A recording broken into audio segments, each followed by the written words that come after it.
Thank you guys for coming. My name is Dorothy Mulo, and I am from Burlington, Massachusetts. I graduated here in 2019. I'm here with some of my friends. We have, with the help of Derek here, we have just put this together to continue to show our support for the Black Lives Matter movement, because it is a movement and not a moment. So, yeah, amen, that's what I heard.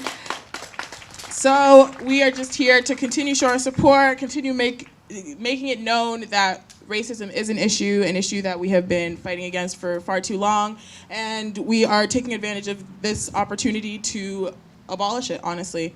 So I have prepared a speech that I would like to read for you guys, and so I'm just gonna start that.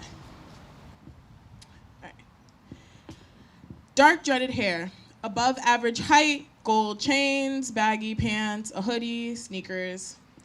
That sounds like my brother, but it could also sound like my cousins, or one of their friends, or one of my friends, or come to think of it, that boy I sat next to on the bus, or the one I saw lifting weights at the gym. I say this because every time my brother goes out with a group of his friends, my cousins go outside to play, or my friends and I walk into a store, I wonder when one of us will fit the description and how we'll have to pay for that. To be black, your blackness walks into a room before you do. It speaks Ebonics, it's aggressive, it's cunning, it makes people uneasy. By the time I get in the room, everybody thinks they know me. To quote Crystal Valentine's poem, Black Privilege, the breath in my mouth is weapon enough to scare a courtroom. I'll be lucky if I'm alive to make it to the stand. For some people, their trials live longer than they do. So I make sure to exaggerate my actions for the camera when putting back items that I don't want at the store. I walk with my hands out of my pocket and pronounce every syllable of every word I speak to someone. Everything I do is a conscious effort to try and be the non-threatening black girl they tolerate. Today is Juneteenth. On June 19th, 1865, 2.5 years after the Emancipation Proclamation was signed by President Lincoln, slaves in Texas learned that the war was over and they were free.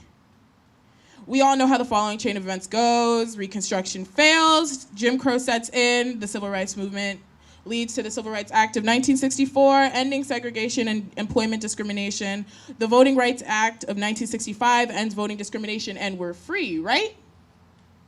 For every 1 million black people in this country, 31 are killed by the police. According to prisonpolicy.org, black residents are more likely to be stopped by the police, both in the streets and during traffic stops. And police are twice as likely to threaten or use force against black and Hispanic residents than white residents. Donna Marie Southard, a Burlington resident, told Burlington Wicked Local, "If you don't do anything illegal, the police won't do anything to you." Breonna Taylor was asleep in her own bed when the police murdered her. Philando Castile was driving with his girlfriend and child, and was following the law when he disclosed to the officer that he was in possession of a firearm when the police murdered him. I wonder what their crimes were. I'd like to quote the actor Jesse Williams' 2016 BET Awards speech. Yesterday would have been young Tamir Rice's 14th birthday. So I don't want to hear anymore about how far we've come when paid public servants can pull a drive-by on a 12-year-old playing alone in the park, killing him on broad daylight, and then going home to make a sandwich. Tell Rekia Boyd how it's so much better to live in 2012 than it is to live in 1612 or 1712. Tell that to Eric Gardner, tell that to Sandra Bland, tell that to Doreen Hunt.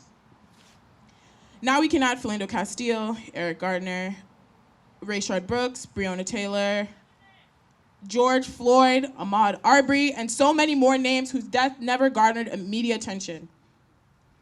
Last year, Pamela Turner, a black woman from Houston who was a paranoid schizophrenic, was shot and killed by the police in her apartment complex. The police officer knew of her diagnosis. What qualifications does the average cop have to manage these things? Why do we call the cops for every instance under the sun when some wouldn't know how to handle the situation any better than I would? We're here fighting for the same issues black people have been fighting against for 400 years. The same system that has oppressed black people for 400 years. We're tired. We're tired of having to prove that we deserve equal rights. We're tired of having to explain to white people that the many different ways that we are oppressed when they tell us that we do have equal rights. Tired of begging our oppressors to stop oppressing us. To quote Jesse Williams one more time, if you have a critique for our resistance, then you better have an established critique of our oppression. If you have no interest in equal rights for Black people, then do not make suggestions to those who do. Sit down.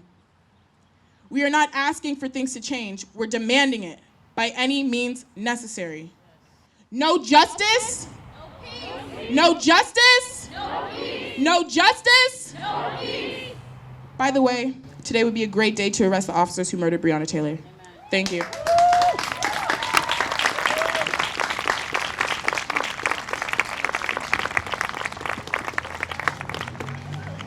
Hi everyone, my name is Malika Rodriguez and I am a graduate of Burlington High School. When people hear the statement, defund the police, a lot of them imagine the worst. I was having a conversation with someone who brought up the question, what would happen if someone broke into my house or went on a shooting spree? A lot of them don't realize that the police and emergency response teams will still be around. When people say defund the police, it means that the police will have enough money to do their job, but instead of allocating most of the money to police departments, it will be fairly distributed to fund social services, hospitals, and more. It means that schools will get enough funding so that teachers don't have to use their own paycheck to pay for classroom supplies. It will be an investment for the people and for the community. Here in Burlington, we are pretty privileged. We have after-school programs, sports, and many, many more resources available. Alexandra Ocasio-Cortez, Congresswoman for New York, explains that communities like Burlington have lower crime rates, not because we have more police, but because we have more resources to support a healthy society in a way that reduces crime. I think that some people are stuck in this Burlington bubble and don't realize that in many towns and cities, people don't have it as good as we do. Again, that's a privilege. Police officers hold too much power and control. They are responsible for too many situations that they are not properly educated on or trained for. Like other occupations that depend on the life or death or society, proper education is required. And I personally believe that future police officers should be required to have a college degree in majors like criminal justice, pre-law, psychology, or sociology. Rayshard Brooks, another Black man who was shot by an Atlanta police officer, did not have to die.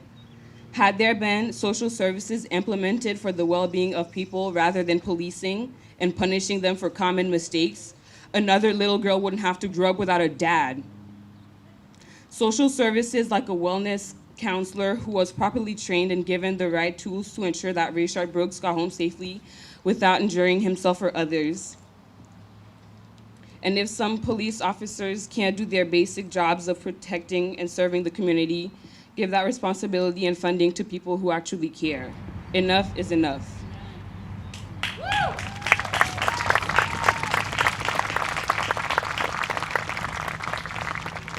Hi guys. My name is Mufaro, and I graduated from Burlington High in 2017. Today is Juneteenth. We shouldn't be here having a rally, still fighting for equality. We should be coming together to celebrate equity, to celebrate our brothers and sisters. It doesn't matter where you're from or what you look like. We should all be coming together with our neighbors, trying to see what we can do to help to better our communities and each other's. Not holding opposing rallies because you don't want to support Black Lives Matter. Because let's be honest, if there hadn't been a Black Lives Matter rally in Burlington, there wouldn't have been a Back the Blue rally. So I want you guys to reach out to your local leaders, your authority figures, your teachers. They're all more than willing to listen. We have an Instagram page called Black Burlington. Don't be afraid to reach out to us if you have any ideas of how our towns can better help serve us, how our schools can better prevent our kids from experiencing racism. Don't be afraid to say it. We are the change. We are the future. And I know this is not the future any of us want to live in. We want better for ourselves and our future generations. I'm tired of talking, and we're all tired of fighting. We want change. We are the change, and we're just getting started. Thank you everyone for showing up. I know it's hot. You guys are tired and sitting in this heat. It says a lot about all of you for coming here. So thank you.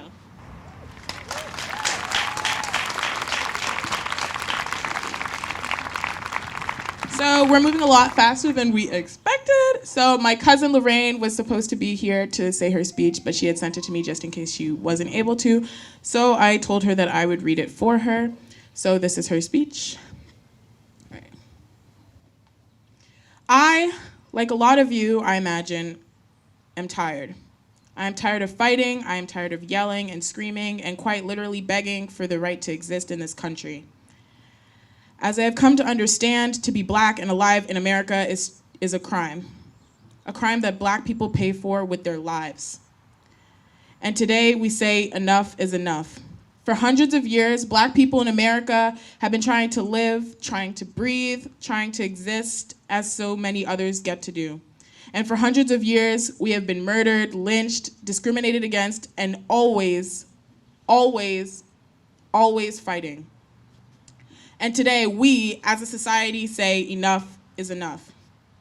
Like many of us, I thought that living in Massachusetts, living in the North, specifically Northeast, would shield me from racism and racial violence. That living in a suburb of Boston, away from where that stuff was happening, would somehow save our lives. I was wrong. Black people are unprotected wherever they are in the world. Whether they're grocery shopping, George Floyd, jogging, Ahmaud Arbery, playing in your front yard, Tamir Rice, sleeping in your home, Ayanna Stanley, sleeping in your home, Breonna Taylor, outside your apartment, Tony McDade, or buying Skittles, Trayvon Martin, racism is systemic. White supremacy is woven into the fabric of this country, and it is our duty to tear it apart at the seams, to dismantle racism and white supremacy in all of its forms. Angela Davis said, "I am no longer accepting the things I cannot change. I am changing the things I cannot accept.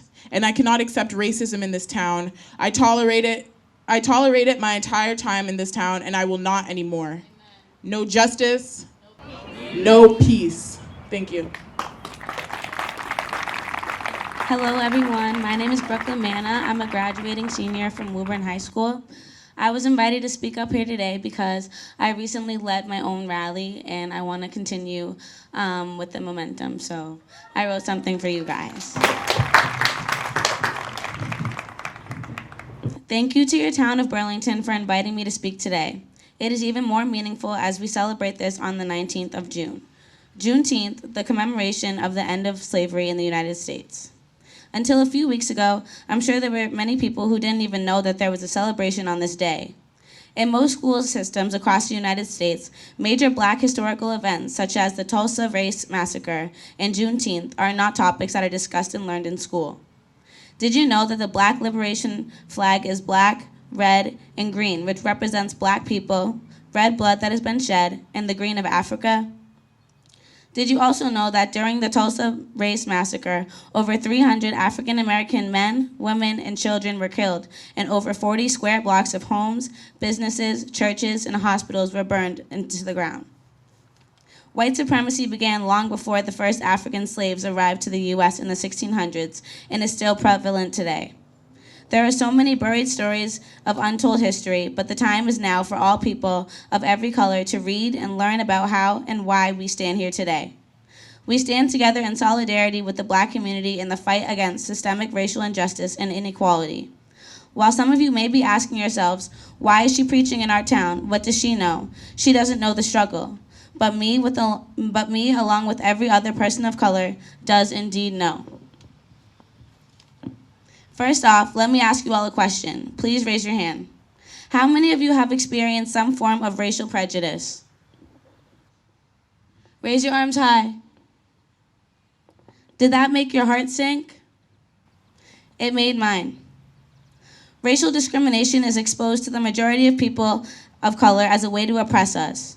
Personally, I began the experience at a young age, and I have ever since, and I'm sure that goes for most people of color. If you're tired of hearing about racism in our country, imagine how tired some of us are of feeling it.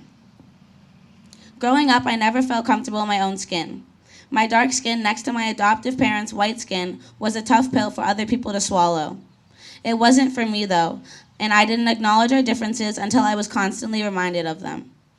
The thoughts speculating in my mind consisted of how appreciative I was to be welcomed into such a safe and loving house.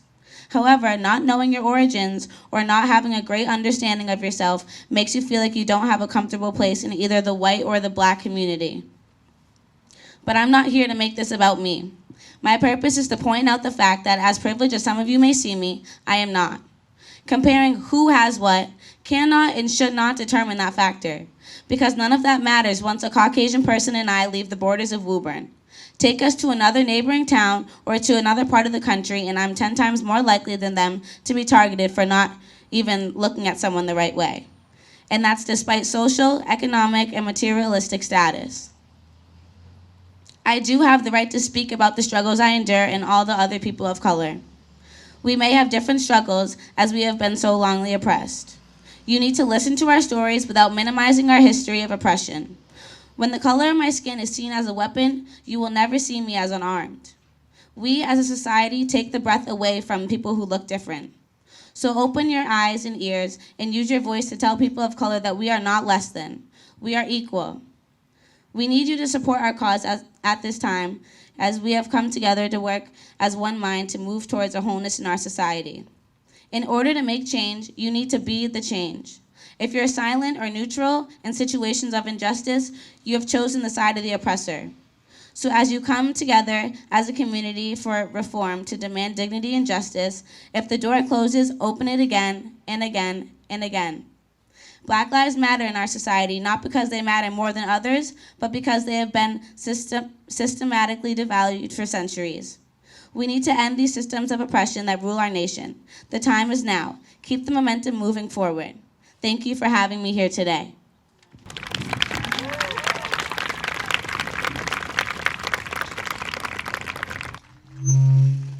Sorry. Now I would like all of you to stand up and raise one arm with your fist held high as we take 8 minutes and 46 seconds of silence in remembrance of Breonna Taylor, George Floyd, and too many others.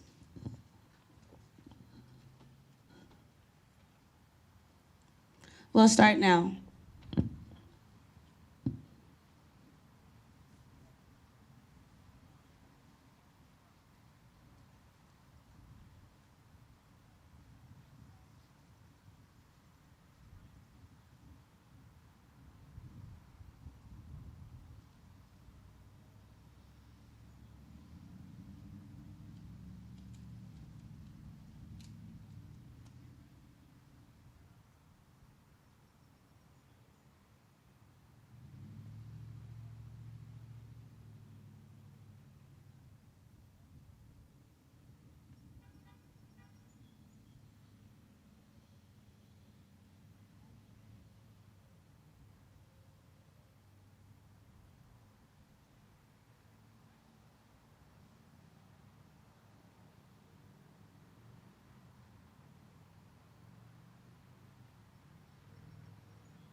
Thank you. Were your arms burning? Were you sweating from standing too long? Did you have to switch arms a couple times? Well, imagine how George Floyd felt when his neck was knelt to the ground for that long. He didn't have an option of taking a break, switching arms, breathing for 1 second. That's how long he suffered for.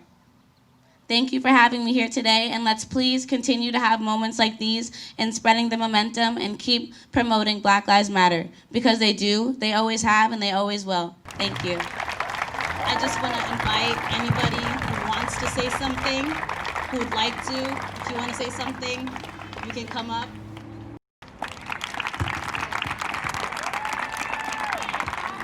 Oh, we got one.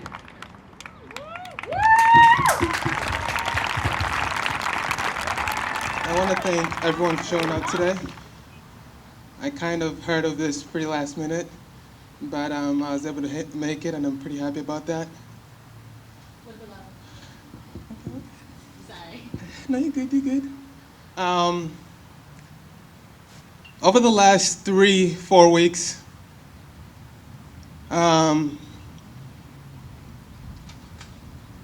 I've been coming to the reality of my being here.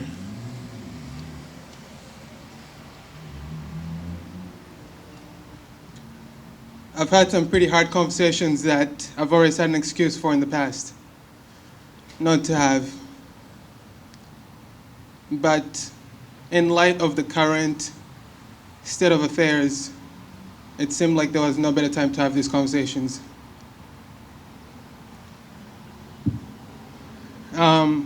A friend recently had some strong words that he passed on to me. He said there are people that are extremely aware of what's going on, and there are people extremely unaware of what's going on. And with that comes a lot of frustration, because people want to be understood. And when that understanding doesn't come, especially from the people they love the most, respect the most, it can be heartbreaking.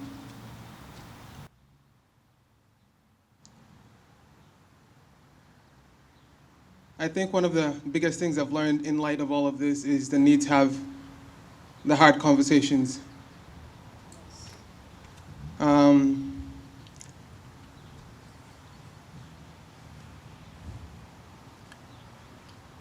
He said, it's easy for us to push away people that have opposing opinions than us.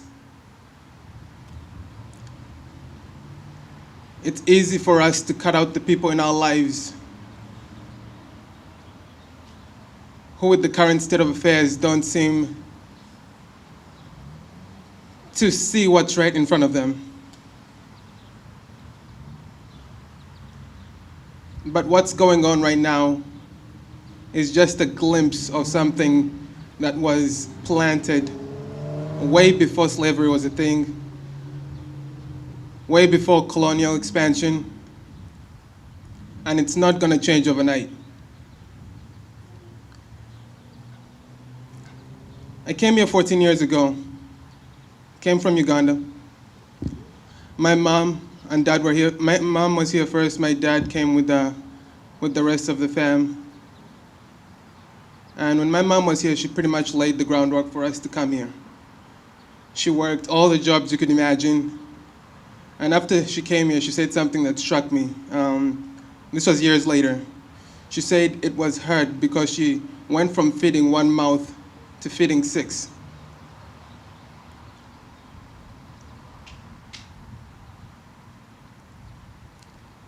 The situation of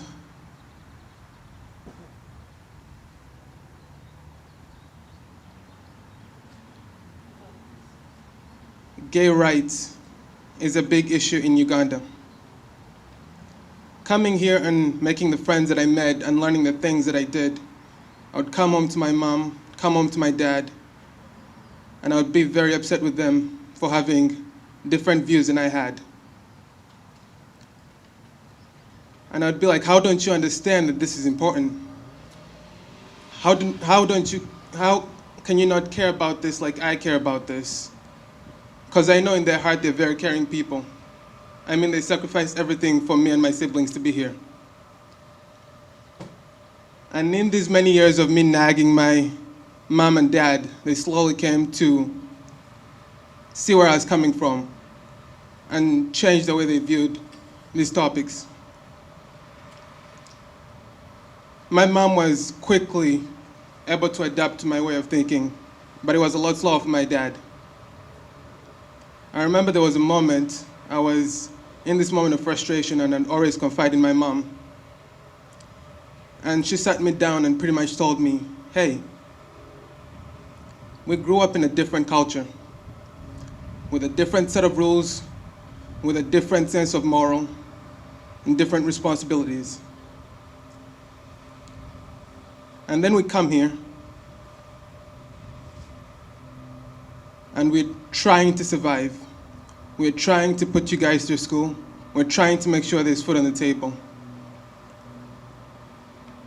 But there's also these rules in this new country, in this new place, that no one told us about that we now need to follow. How are you supposed to expect us to change things that have been instilled in us for 40 years in 2 days? The situation of the way Black lives are viewed, not just in America, but in this world, is way older than 400 years, way older than 500 years, and it's not going to change overnight. When my mom told me about the new rules they had to follow, there was a certain awakening to me about how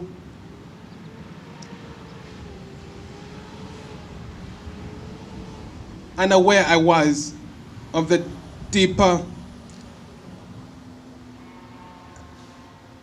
driving forces behind what was driving their understanding of what life is and what was important. I think we need to be aware that this isn't even close to that. It's much greater than that.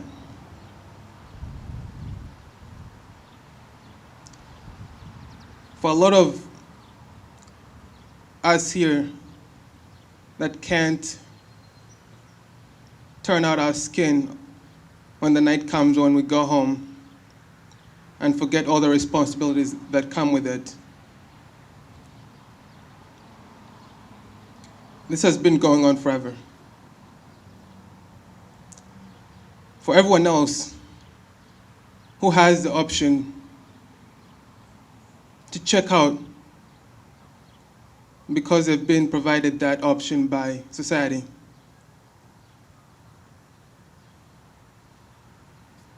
know that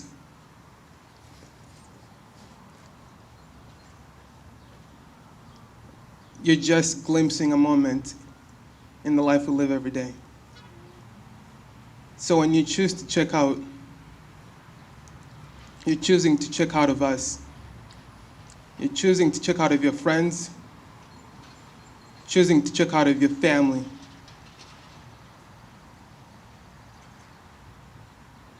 Please don't check out. Thank you.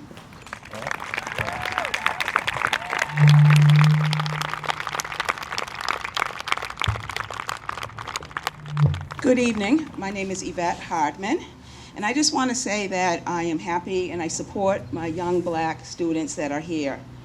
I raised three children in Burlington. It was Nicole, Monique, and Xavier.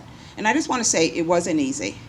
So to see you guys here today and your support, I just encourage you to, keep speaking up and to support these young Black students because it's not easy living in Burlington.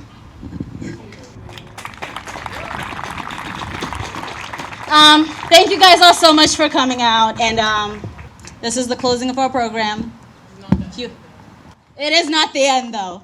If you have any questions, you want to talk to us, you can come up. But thank you all so much for coming.